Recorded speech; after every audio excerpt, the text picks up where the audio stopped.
All right, everyone, so this video is just to help you get your paper set up for the final version of the project.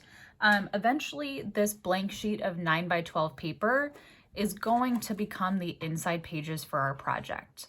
There are some steps that we have to do in order to get here, and what you'll need for those steps are a 9 by 12 piece of paper, a pencil, and a ruler. For the ruler, we are going to be using the inch side of our ruler.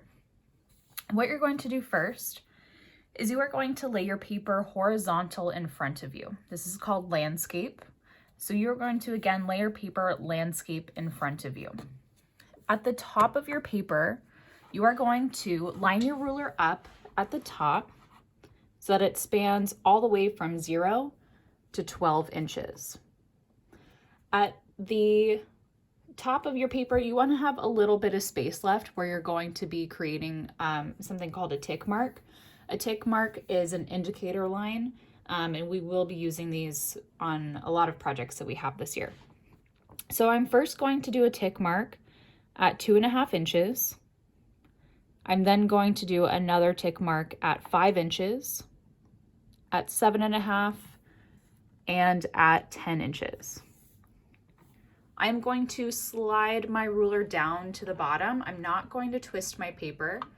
Instead, again, I'm going to slide it down, and I'm going to do the tick marks at the same place. So again at 2.5, again at 5, again at 7.5, and again at 10. You want to try and be really careful with creating these tick marks.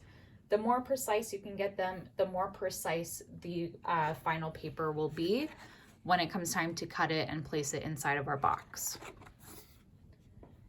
So after having my tick marks drawn at the top and the bottom of my paper, my next task is going to be to line those 2 tick marks up. I'm going to start on the right-hand side of my paper. Now you want to make sure that the tick marks are completely lined up. Okay, so I'm lined up here at the top, and I'm also lined up here at the bottom. Okay, if you're not totally lined up with your tick mark, you want to scoot your ruler in until you are lined up, because that is going to make a big difference. After you're lined up, connect them with the straight line, and you're going to scoot over and you're going to connect the others. Again, you really want to make sure your tick marks are lined up. That is going to create all the difference for your project.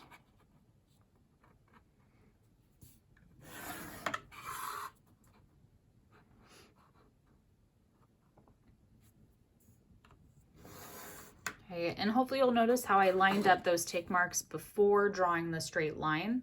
And you'll see that my tick marks at the bottom are connected exactly with my tick marks at the top with the straight line.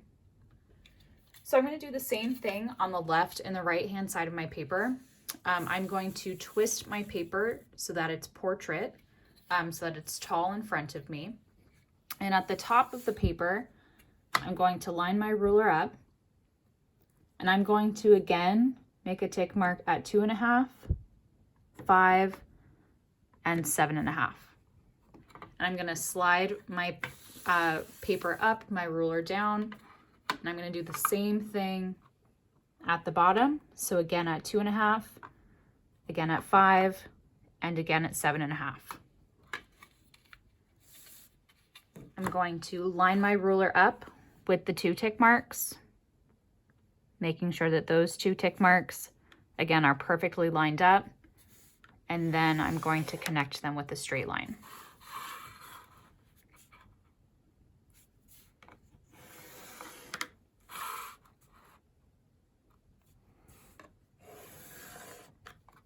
So here is what my paper now looks like.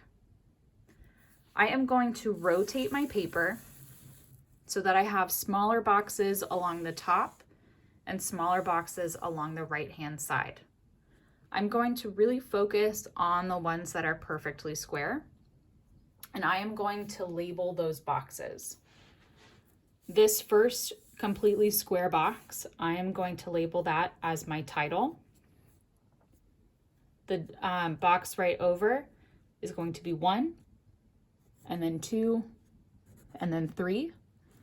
This box right here, I'm going to label that glue because we are going to eventually glue on this box.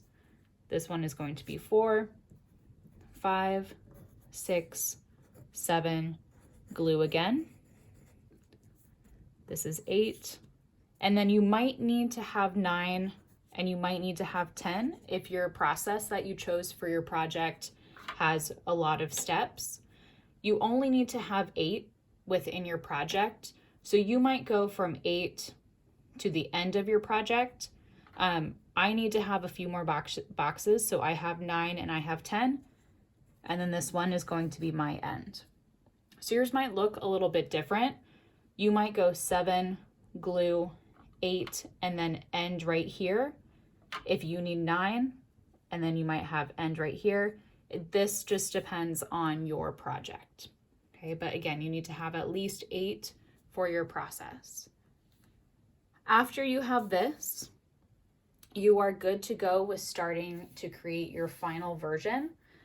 Just pay special attention to the numbers that you have and make sure that your paper looks something like this before you get started.